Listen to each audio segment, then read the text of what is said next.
کریمہ کی تلاوت کا شرف حاصل کیا. یہ سورۃ الفتح کی آخری آیت ہے. اور میں بار بار اپنی تقریروں میں روزانہ علامہ صبغت اللہ صاحب میں کہہ رہا ہوں کہ قرآن مقدس سے آپ اپنے رشتے کو مضبوط کیجئے.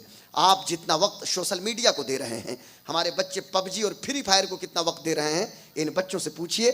ماشاءاللہ فری فائر کے ماسٹر ہوں گے بچے, ماشاءاللہ تو کہنا نہیں چاہیے, پر وہ پوری زندگی ان کی تباہ ہو رہی ہے. فری فائر نے ہمارے بچوں کی زندگی کو اجیرن کر دیا, اور سوشل میڈیا کے سورسز نے ہمارے بچوں کی زندگی کو تباہ و برباد کر دیا ہے. لیکن اس کے لیے آپ کے پاس وقت موجود ہے. ہمارے پاس فزکس کے لیے وقت ہے, کیمسٹری کے لیے. پھر دیکھیے بیس بڑھا رہا ہے, یہ ہاتھ میں انگلی, یہ بھی فری فائر کھیلنے والے ہیں, آپریٹر صاحب بھی فری فائر کھیلتے ہوں گے. ہاں, اس لیے کہ انگلی چلتی رہتی ہے نا, تھوڑا سا کنٹرول کرو. یا موبائل فون کا اسکرین نہیں ہے کہ اسکرول کرتے رہنا ہے, وہاں پہ بیس نہیں چاہیے. مجھے بیس پسند نہیں ہے. وہ بالی ووڈ کی ایک ناچنے والی کو بیس پسند ہے تو اسے پسند ہونے دیجیے, ہم لوگوں کو بیس نہیں چاہیے. بات کیا چل رہی تھی؟ ہاں, بات ادھر ادھر نہ ہو جائے, وقت بہت کم ہے. ایک ایک لمحے کی قیمت ہے, ایک سیکنڈ کی قیمت ہے, اس لیے سیکنڈ کے کروڑویں حصے کی قیمت کیجیے. میں اپنی تقریر میں لطیفہ یا اور ادھر ادھر کی بات نہیں کرتا, توجہ کے ساتھ گفتگو سماعت کیجیے. بات یہ چل رہی تھی کہ آپ فزکس پڑھ رہے ہیں, کیمسٹری پڑھتے ہیں, آپ زولوجی پڑھتے ہیں, آپ پبٹ پڑھتے ہیں, ہسٹری پڑھتے ہیں. ہمارے بیٹے کو نیوٹن کا موشن لا پتہ ہے, میری بیٹی کو گیلیلیو کے بارے میں علم ہے, میرے بچے کو البرٹ آئنسٹائن کا rule of relativity equal to M C square, ساپیکشتا کا سدھانت اسے پتا ہے. ایک 9-10 سال کے بچے سے میں پوچھوں اے پلس بی دو whole square equal to A square plus B square plus 2ab, الجبرا کا فارمولہ اسے یاد ہے. لیکن افسوس کے ساتھ مجھے کہنا پڑتا ہے کہ ڈیلی بیسس پہ, روزانہ کی بنیاد پہ, یہ اتنا بڑا مجمع ہے, کتنے لوگ ہیں جو روزانہ کی بنیاد پہ قرآن مقدس کی تلاوت کرتے ہیں؟ اللہ ماشاءاللہ, میں سب کی بات نہیں کرتا, بہت سارے لوگ ہوں گے جو پچھلے رمضان میں تلاوت کیے ہوں گے. اب سامنے رمضان ہے, 20 دن کے بعد پھر ہم رمضان میں قرآن شریف لے کے بیٹھ جائیں گے. کیا ہم قرآن پاک سے اتنی ہی محبت کرتے ہیں؟ نہیں میرے دوستوں, میرے بزرگوں, میرے بھائیوں, آپ جتنا وقت اپنے سلیبس کو دے رہے ہیں, آپ صرف 10% ٹائم نہیں بلکہ آپ 24 گھنٹے میں 10 منٹ نکالیے, اور ہو سکے تو وضو بنائیے, مصلی بچھائیے, ہاتھوں میں مصحف شریف لیجئے, یعنی قرآن مقدس کو لیجئے اور تلاوت کرنے کی کوشش کیجئے. بیٹا پلیز ہاتھ جوڑتا ہوں, بیس کم کیجئے, بیس کم کیجئے, بیس ایک دم نہیں چاہیے. مائک بہت اچھا ہے, مائک کی جتنی تعریف کی جائے مائک کا جواب نہیں ہے, لیکن اب اور بہتر ہو گیا, انہوں نے بیس کم کیا تو اور لاجواب ہو گیا. ہم کسی مائکروفون کو خراب نہیں کہتے, بہت عمدہ مائک ہے, لیکن بس تھوڑا سا آپریٹ کرنے میں پریشانی تھی ان کو, اب آپریٹ اچھا کر رہے ہیں. بات یہ چل رہی تھی میرے دوستوں, میرے بزرگوں, میرے بھائیوں, روزانہ کی بنیاد پہ قرآن مقدس کی تلاوت کیجئے. بات میری دوسری سمت میں نہ چلی جائے, ذہن کو حاضر کیجئے, کنسنٹریشن کے ساتھ گفتگو کو سماعت کرنے کی کوشش کیجئے, ذہنی یکسوئی کے ساتھ, مانسک ایکاگرتا کے ساتھ دل کی کتاب میں ایک ایک بات کو نوٹ کیجئے.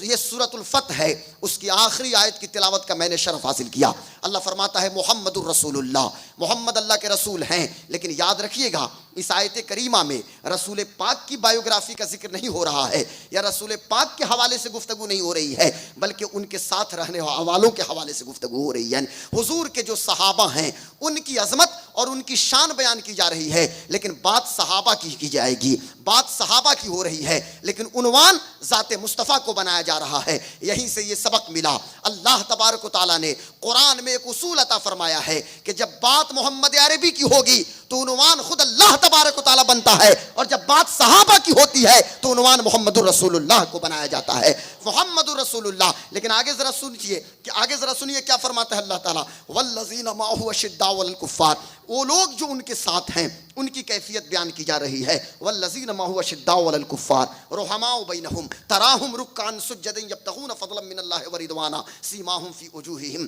من اثر السجود ذالک مثلہم فی التوراۃ ومثلہم فی الانجیل کزرع اخرج شطأہ فآزرہ فاستغلظ فاستوى علی سوقہ یعجب الزراء لیغیظ بہم الکفار وعد اللہ الذین آمنوا وعملوا الصالحات منہم مغفرۃ واجرا عظیما. یہ بڑی لمبی آیت ہے, میں حافظ قرآن نہیں ہوں, لیکن حفاظ مجھے کریکٹ کریں گے, میں نے صحیح پڑھا. میں بتانا آپ حضرات سے یہ چاہتا ہوں, یہ صحابہ کی عظمت اور صحابہ کی شان کے حوالے سے گفتگو ہو رہی ہے. میں قوم کے نوجوانوں سے پوچھنا چاہتا ہوں, میری قوم کے نوجوانوں, مستقبل کی امانتوں کے امینوں, آپ کے پاس بھی یہ موبائل فون ہے, آپ بھی گوگل جانتے ہیں, آپ بھی ویکیپیڈیا جانتے ہیں, لیکن سینے پہ ہاتھ رکھ کے مجھے بتاؤ, ابھی نجی مجلس میں علامہ جیلانی صاحب قبلہ فرما رہے تھے کہ آج تک ہم اپنے بچوں کو یہ نہ بتا سکے کہ 4 جو بڑے صحابہ ہیں یعنی خلفائے راشدین الراشدین، ان کا نام ذرا بچوں سے پوچھ دیں تو ان کو خبر نہیں ہے. یہ ایک درد ہے، صحیح معنوں میں یقیناً درد ہے صاحب. ہمیں خبر نہیں ہے کون ہے ابو بکر صدیق، کون ہے فاروق اعظم، کون ہے عثمان غنی، کون حضرت علی ہیں،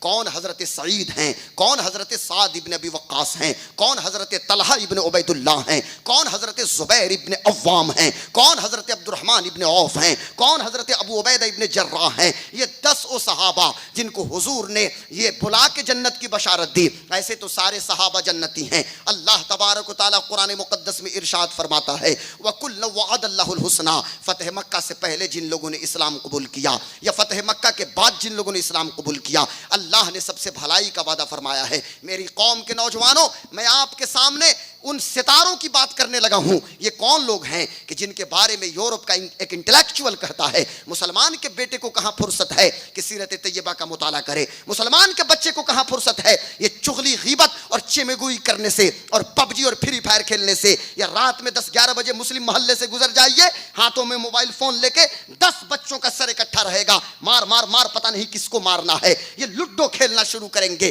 مسلمان کے بچے کو کہاں فرصت ہے؟ آپ کہیں گے غلام غوث قادری آپ کیسی بات کر رہے ہیں؟ آپ IAS اور IPS ہونے کی بات نہیں کرتے، آپ IIT اور میڈیکوز کی بات نہیں کرتے، آپ صرف مولانا اور حافظ اور قاری اور ان صحابہ کی بات کر رہے ہیں. میں کہتا ہوں ہمارے کتنے پرسنٹ بچے IAS اور IPS ہیں ذرا مجھے بتا دیں. ابھی BPSC کا رزلٹ آیا ہے، کتنے پرسنٹ SDO یا SDPO ہو گئے مجھے بتائیں. کتنے پرسنٹ بیرسٹر ایٹ لا ہیں مجھے بتائیں کہ کہاں آپ جا رہے ہیں. ہمارے پاس کیا ہے؟ پلمبر، فیٹر، ویلڈر، الیکٹریشین یا سیفٹی آفیسر. ہم ریاض میں ہیں، جدہ میں ہیں، قصیم میں ہیں، یمبو میں ہیں، حائل میں ہے، بدر میں ہے، تبوک میں ہے، دمام میں ہے، جبیل میں ہے، حفر الباطن میں ہے. ہونا بھی چاہیے چونکہ رزق حلال کے لیے یقیناً ہمیں پلمبر بھی ہونا ہے، ہمیں فیٹر بھی ہونا ہے، ہمیں الیکٹریشین بھی ہونا ہے. میں منع نہیں کرتا، ہمیں سیفٹی آفیسر بھی ہونا ہے، تمام چیزیں. لیکن سب سے پہلے میں کہنا یہ چاہتا ہوں کہ مسلمان ہونے کی ضرورت ہے. اور آپ اپنی تاریخ کو پڑھیے. بہت بڑی بات کی تھی بھارت کے پرائم منسٹر نے، میں ان کی بات کو کوٹ نہیں کرتا لیکن ایک بات ان کی بڑی اچھی لگی.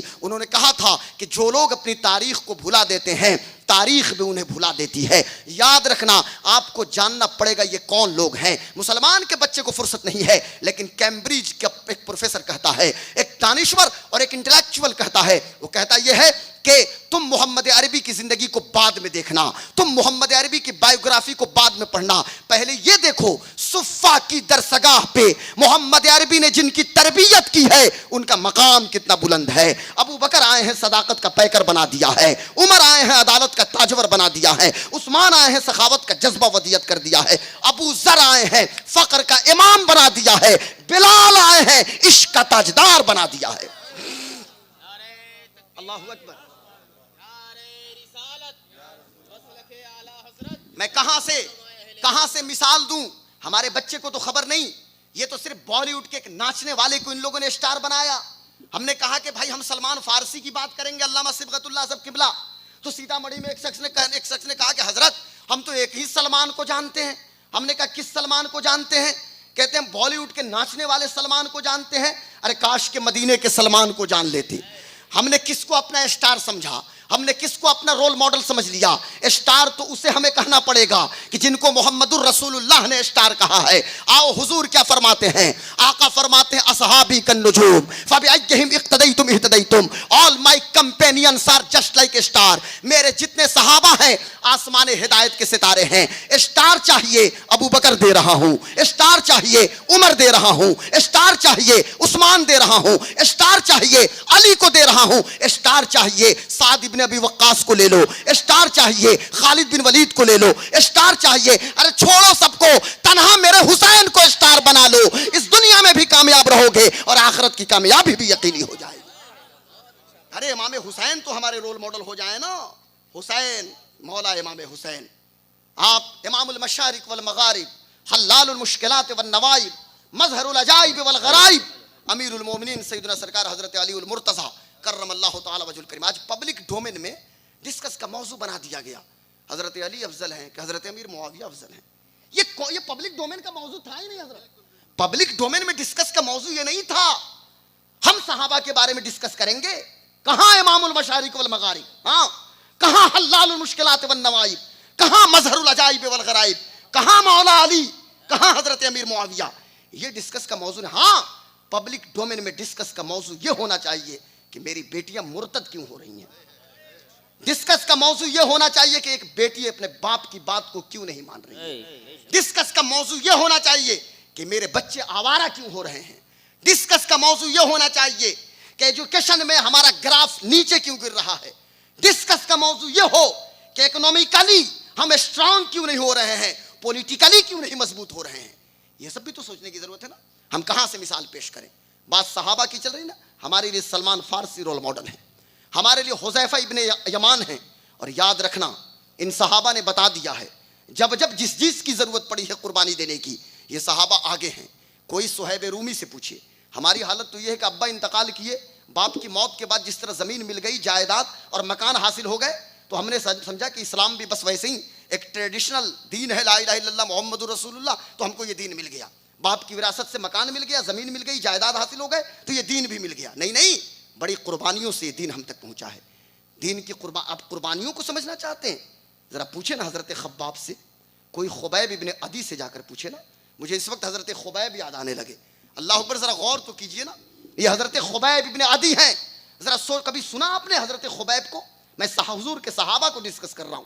صحابہ کو جانیے, حضرت ابوبکر صدیق, فاروق اعظم, عثمان غنی, حضرت علی کو تو جانے. آپ حضرت خبیب ابن عدی کو دیکھیں, بخاری شریف کی حدیث ہے, حضور مسجد نبوی میں ہیں اور میرے آقا کہتے ہیں وعلیکم السلام, وعلیکم السلام یا خبیب, وعلیکم السلام, سلام ہو تم پر اے خبیب. صحابہ نے عرض کیا تھا یا رسول اللہ, خبیب تو 40-50 دن سے دکھائی نہیں دیتے, مدینہ میں بھی خبیب نہیں ہے, آپ ان کو سلام کر رہے ہیں, ان کے سلام کا جواب دے رہے ہیں.